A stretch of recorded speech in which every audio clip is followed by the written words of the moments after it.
मेरा नाम मानसी है। मैं घर की बड़ी बेटी हूँ। मेरा जन्म बहुत गरीब परिवार में हुआ है।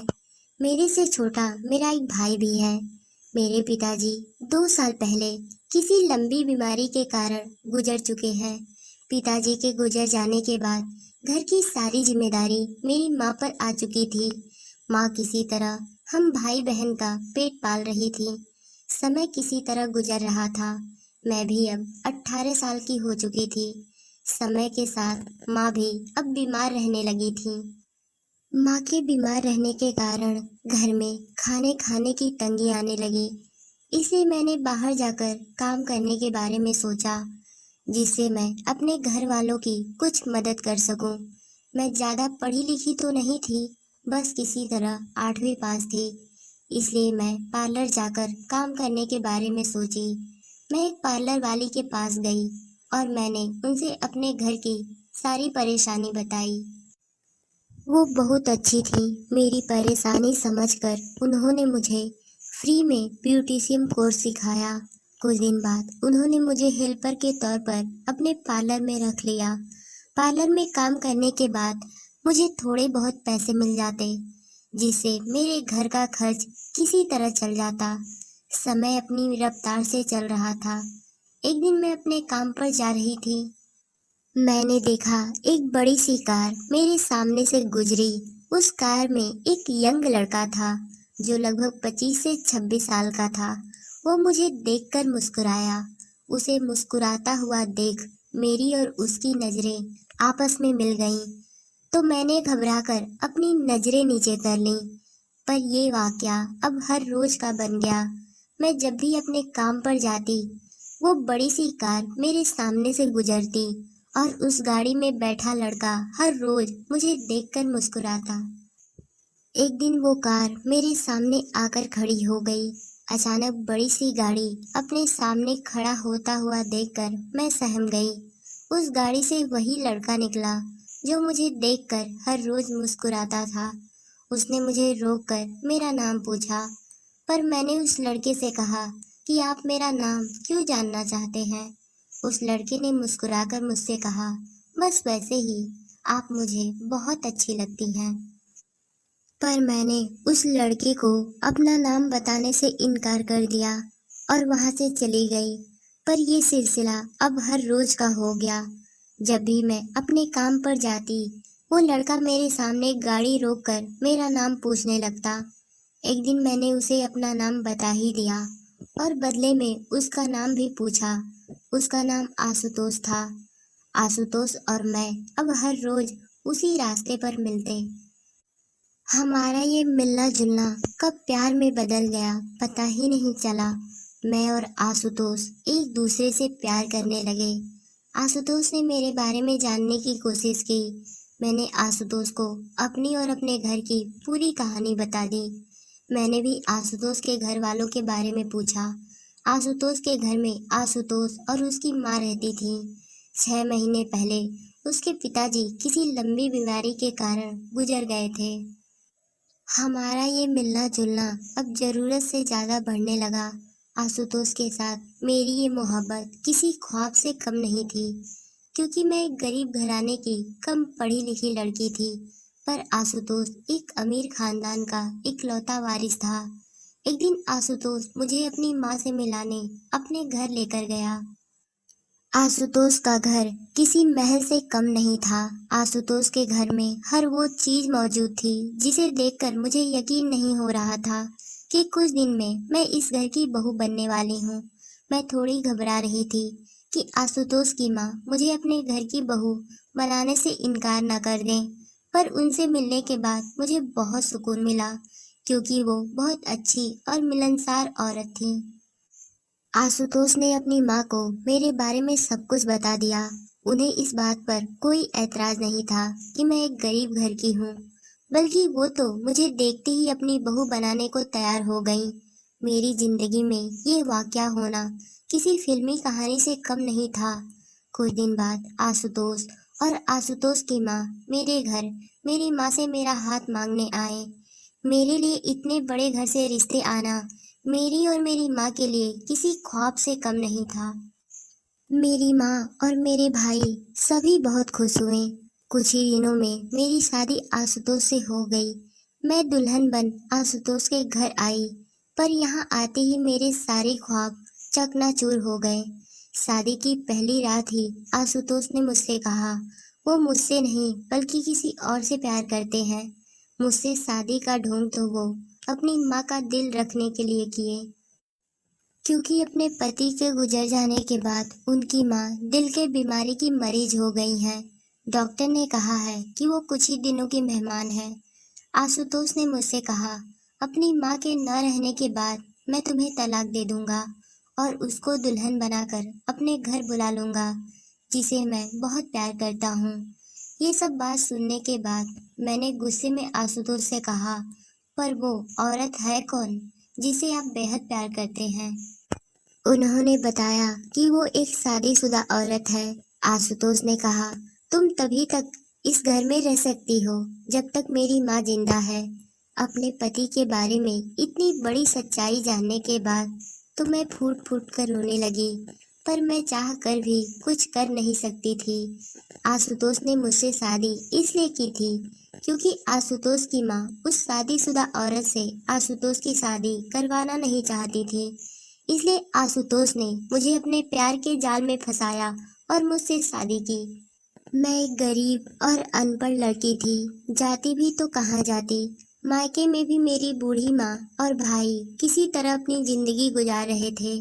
आशुतोष ने मुझे धमकाते हुए कहा कि अगर मैं ये बात किसी को बताई तो वो मेरे मायके वालों को मरवा देंगे। अपने मायके वालों का नाम सुनते ही मैं सहम गई और दिलो जान से आशुतोष के माँ की सेवा करने लगी, क्योंकि वही तो एक मेरी सहारा थी। उनके न रहने पर मैं इस घर से निकाल दी जाती। दुनिया की नजरों में मैं आशुतोष की धर्म पत्नी थी, पर अपने पति के बारे में सोच सोच कर मेरा दिल अंदर ही अंदर खून के आंसू रोता। आशुतोष अपनी माँ के सामने मुझसे बहुत अच्छे से बात करते। कभी कभार वो मुझे बाहर घुमाने भी ले जाते, पर बाहर ले जाने के बाद वो मुझे किसी पार्क और गार्डन में छोड़कर उस औरत से मिलने चले जाते। अकेले में आशुतोष मुझसे नफरत करते। एक पत्नी होने के बावजूद भी इन्होंने मुझसे कभी हंसकर बात नहीं किया। शादी के पहले तो सब कुछ बहुत अच्छा था, पर शादी के बाद सब कुछ चकनाचूर हो गया। आशुतोष ने मुझसे प्यार करने का नाटक किया था, पर मैं आशुतोष से बहुत प्यार करती थी, पर उन्हें मेरे प्यार की कोई कदर नहीं थी। धीरे धीरे मेरी शादी को लगभग 1 साल होने को थे। आशुतोष की माँ को अब मेरे और आशुतोष के बच्चे की चिंता होने लगी। वो कहती, नाती पोते का मुंह देख लेती तो सुकून से मर जाती। आशुतोष उन्हें कोई न कोई बहाना करके टाल देते, कहते, माँ चिंता मत करो, भगवान का चाहा होगा तो बच्चा जल्दी हो जाएगा। एक दिन मुझे पता चला कि मेरा भाई एक कार एक्सीडेंट में मारा गया। माँ तो मेरी शादी होने के कुछ अरसे बाद ही गुजर चुकी थी। अब मेरी बस एक ही और आखिरी सहारा बची थी, आशुतोष की माँ। जब तक आशुतोष की माँ जिंदा थी, तभी तक मैं आशुतोष के घर में रह सकती थी। इसलिए मैं आशुतोष के माँ की दिलो जान से सेवा करने लगी और उन्हें हर हाल में खुश करने की कोशिश करती। पर एक दिन वो भी मुझे छोड़कर इस दुनिया से चली गईं। मेरी जिंदगी में अब मेरा आखिरी सहारा भी चला गया। आशुतोष अपनी माँ का अंतिम संस्कार करने के कुछ दिन बाद उस औरत को घर लेकर आए जिसे वो बेहद प्यार करते थे। मैंने उस औरत को देखा। वो औरत दिखने में तो ज्यादा अच्छी नहीं थी, पर उस औरत में पता नहीं क्या था कि उस औरत पर आशुतोष का दिल आ गया था। उसके आने के कुछ दिन बाद आशुतोष ने मुझसे कहा, अब मुझे तुमसे तलाक चाहिए। मैंने तलाक के पेपर्स कोर्ट से बनवा उस पर सिग्नेचर कर दिए हैं। अब तुम्हारे सिग्नेचर बाकी हैं। तलाक की बात सुनकर मैं आशुतोष के पैर पर गिरकर फूट फूट कर रोने लगी और कहने लगी, आशुतोष मुझे तलाक नहीं चाहिए। आप मुझे तलाक ना दें और इस घर से ना निकालें। आखिर मैं जाऊंगी तो कहाँ जाऊंगी? आखिर मेरा इस दुनिया में है ही कौन? मैं आपकी नौकरानी बनकर इस घर में रह लूंगी। आशुतोष ने तो मेरी बातों का कोई जवाब नहीं दिया। पर वो औरत उस औरत ने आशुतोष से कहा, आशुतोष जाने दो, इसे अपने घर से मत निकालो, इसे हम अपने घर की नौकरानी बनाकर रखेंगे। आखिर घर का काम करने वाला भी तो कोई होना चाहिए। बहुत कुछ सोचने के बाद आशुतोष ने भी हामी भर दी। मैंने भगवान का शुक्रिया अदा किया, क्योंकि मैं जाती भी तो कहाँ जाती, मेरा इस दुनिया में था ही कौन। कुछ दिन बाद मेरी ही नजरों के सामने मेरे पति ने उस औरत से शादी कर ली। मेरी नजरों के सामने मेरा पति किसी और का हो गया, पर मैं कुछ कर ना सकी। उस औरत यानी सुधा और आशुतोष की शादी होने के लगभग 3 से 4 महीने बाद अचानक आशुतोष की तबीयत खराब होने लगी। आशुतोष की तबीयत खराब होता हुआ देख मुझे बड़ा अजीब लगा, क्योंकि आज तक आशुतोष की तबीयत इतनी ज्यादा कभी नहीं खराब हुई थी। पता नहीं मेरे दिल में कुछ अजीब सी बात चलने लगी और उस दिन से मैं सुधा पर नजर रखने लगी। एक दिन मैंने देखा सुधा आशुतोष के दूध में कुछ मिला रही थी। मेरे पास एक पुरानी सी मोबाइल थी जो आशुतोष ने मुझे दी थी। मैंने उस मोबाइल से सब कुछ रिकॉर्ड कर लिया और उस डॉक्टर के पास गई जहां पर आशुतोष अपना ट्रीटमेंट करवाते थे। मैंने डॉक्टर को वो वीडियो दिखाया। डॉक्टर ने मुझसे कहा, पर ये आप मुझे क्यों दिखा रही हैं? जिनकी तबीयत खराब है उन्हें दिखाएं। मैंने डॉक्टर से अपने जीवन की पूरी आप बीती बता दी। डॉक्टर साहब बहुत अच्छे थे। उन्होंने मेरी बातों को समझा और मेरा साथ देते हुए उन्होंने आशुतोष से इस वीडियो के बारे में जिक्र किया। क्योंकि मुझे पता था कि आशुतोष मेरी बातों पर विश्वास नहीं करते, इसलिए मैंने डॉक्टर का सहारा लिया। आशुतोष ने जब वो वीडियो देखा तो उन्हें यकीन नहीं हुआ, क्योंकि वो आंख मूंद कर उस औरत यानी सुधा पर विश्वास करते थे। उन्होंने उस वीडियो को झूठा साबित कर दिया। उन्होंने कहा, नहीं, ये सब झूठ है, सुधा मेरे साथ ऐसा नहीं कर सकती। डॉक्टर ने उन्हें समझाते हुए कहा, ठीक है आशुतोष जी, मैं मानता हूँ कि आपकी पत्नी सुधा आपके साथ ऐसा नहीं कर सकती, पर कुछ दिनों तक आप उनका दिया हुआ दूध पीना बंद कर दें और देखते हैं कि आपकी तबीयत में सुधार होता है कि नहीं। आशुतोष ने डॉक्टर की बात मान ली और अगले दिनों से उन्होंने सुधा का दिया हुआ दूध पीना बंद कर दिया। सुधा के हाथ से वो दूध लेते तो थे पर पीते नहीं थे। अगले 1-2 हफ्तों में ही उन्हें महसूस होने लगा कि उनकी तबीयत में अब सुधार हो रहा है। उन्हें सुधा के बेवफाई पर यकीन होने लगा। आशुतोष ने पहली बार उस दिन मुझसे अच्छे से बात की और कहा, मानसी, वो वीडियो बनाने के लिए धन्यवाद। आशुतोष ने अपने आंखों से नजारा देखा। जब सुधा आशुतोष के दूध में कुछ मिला रही थी तो उन्हें पूरा यकीन हो गया कि उनकी तबीयत क्यों खराब हो रही थी। उस वक्त तो आशुतोष ने सुधा से कुछ नहीं कहा, पर अगले कुछ दिनों में वो तलाक के कागजात लेकर आए और सुधा के सामने रख दिए और कहे कि इस पर सिग्नेचर कर दो। अपने सामने तलाक के कागजात को देखकर सुधा हैरान परेशान आशुतोष से पूछने लगी, ये क्या है और आप मुझसे तलाक क्यों लेना चाहते हैं? उस वक्त आशुतोष की आंखें गुस्से से लाल थी। उन्होंने सुधा से कहा, अब तुम्हारा खेल खत्म हुआ।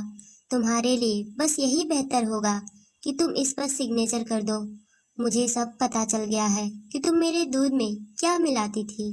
डॉक्टर ने मुझे सब बता दिया है कि तुम मेरे दूध में धीमा जहर मिलाती थी कि मैं धीरे धीरे कुछ दिनों में मर जाऊं।